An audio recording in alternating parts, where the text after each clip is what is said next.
It was midwinter in Russia. All the land lay under snow and ice, all the plains and all the forests heavy and silent with snow. Above, the night sky glittered and shimmered with stars. One star seemed to swoop across the sky and then stop. Below, the forest ended, and the snow-bright plains began. And just at that edge there stood a cottage, a tiny little cottage, with icicles gleaming in the moonlight. If you had been there, you could have walked up to the window. You could have looked inside, and you would have seen the warmest, the coziest little room, with a bright fire blazing and crackling merrily on the hearth, and in a rocking chair, Babushka herself, cozily tucked up in her big red woolen shawl, rocking backwards and forwards, and daydreaming, half asleep, dozing and dreaming of days gone by, of sleigh bells and racing across frozen lakes, and handsome young men on fast horses, and vodka drinking, and parties, and feasting, and singing. And as she sat there, it was as if the sounds of her youth were coming back to life. It was as if all the parties and dancing were coming back, and she sat up in her chair and listened hard, because the sounds of horses neighing and hooves in the snow and sleigh bells and harness bells were coming out of the forest towards her cottage, and stopped right outside her door. And then there were boots, crunch, crunch, crunch, up to her door. And in Russia, in midwinter, you never turn anyone away. So grumbling and complaining, Babushka got herself up out of her chair, stumbled across to the door and lifted the latch, and the door swung open in the icy breeze, and Babushka stared, because standing in the moonlight in front of her were three extraordinary travellers. They had cloaks, they had fur trimmings, they had fur hats, there were jewels sparkling everywhere. One of them was very tall and very dark. One of them seemed to be almost gold all over, and the smallest of them, with skin the colour of old parchment, bowed, and with a sweet philosophical smile, he said, "Please, may we come in and rest and get warm? We've travelled a very long way tonight, and we've got a very long way to go." And in Russia, in midwinter, you never turn anyone away.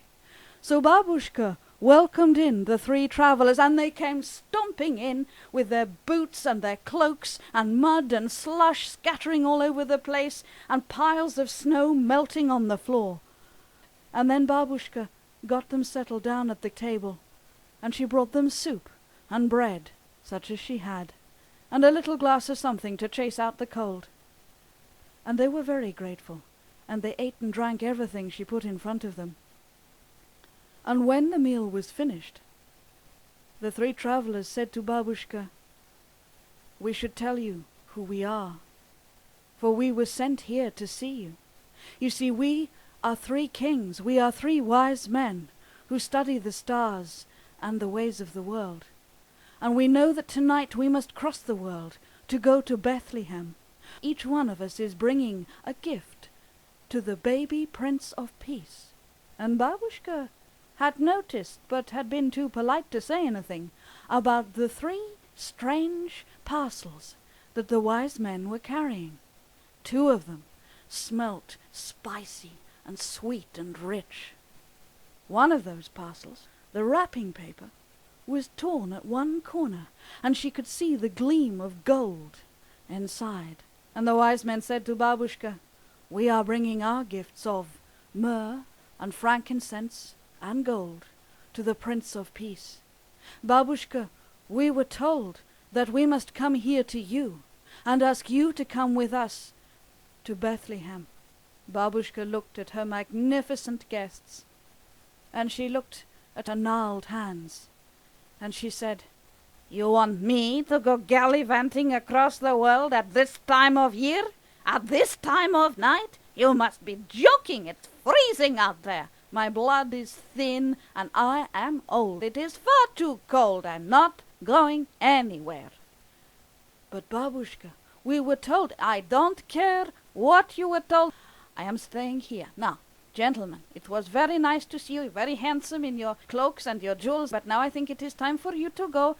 It's very nice to see you. Thank you very much. Goodbye. Good night. And Babushka shooed the three wise men out of the door and slammed it after them.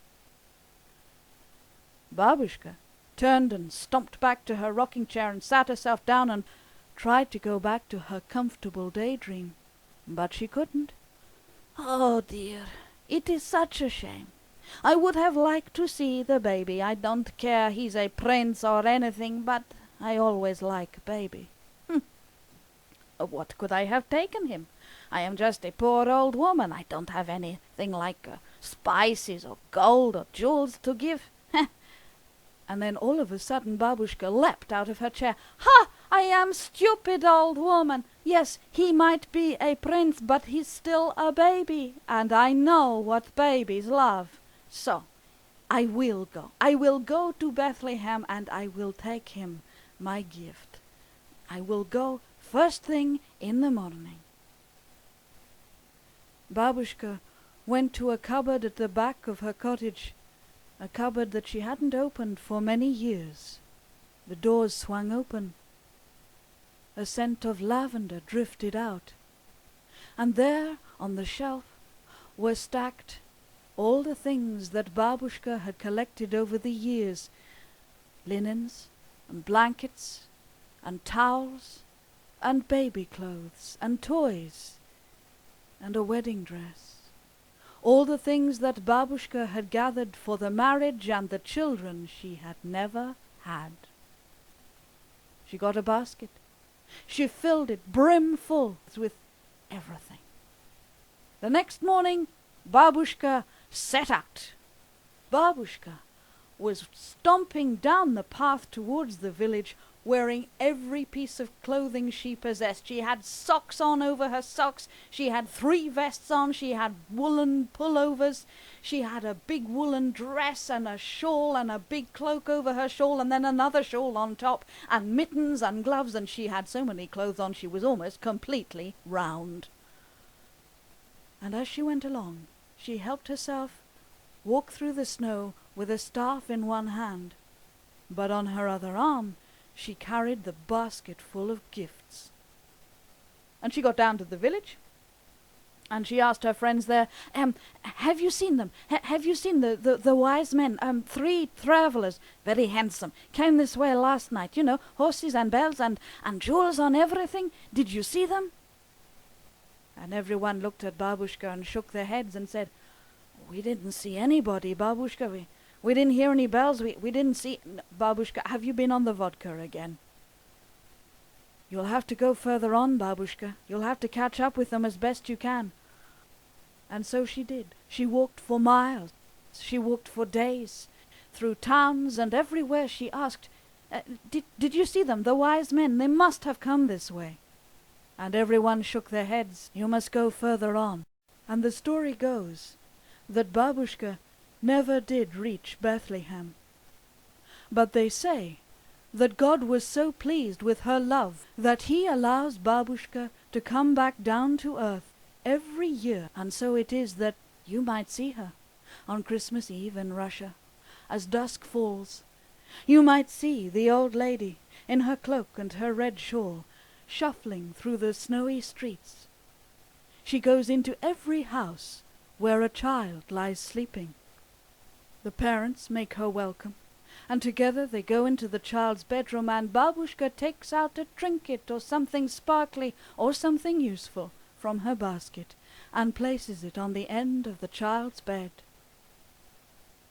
And then she bids the parents good night, and she turns, she's smiling to herself and muttering to herself, her little eyes twinkling.